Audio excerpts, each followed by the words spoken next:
ungazuyisole ungazukhala inyembezi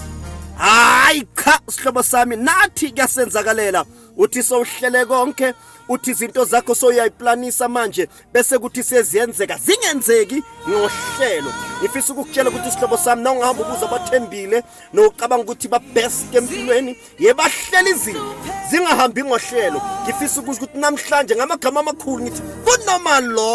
lokho kuyiphathi yempilo ungazuyibona njengesehluleki ungazuyibona njengomuntu ongakhoni ungazuyibona njengomuntu ongakwazi ukuplana izinto nakubo kuyabayenzakalela nathi kungenze ukuthi uhlangane nabantu abaphakama ngawe kanti emaceleni nabayenza izinto nakubo akuhleleki ngendlela abaplane ngayo sonke kuyasenzakalela ungaziboni njengesehluleki ngifisa ukusho ukuthi sometimes uma ama plan akho angahambi kahle ngifisa ukukuthembisa naye ukuthi uJehova usenama plan amahle ngempilo yakho kungenzeka ukuthi leyo plan isihlobo sami akusiyo ilwa neplan kaJehova and ngifisa ukusho ukuthi icebo likufezeka lika Jehova noma unama plan amahle kangakanani kodwa iplan elizophumelela empilweni yakho iplan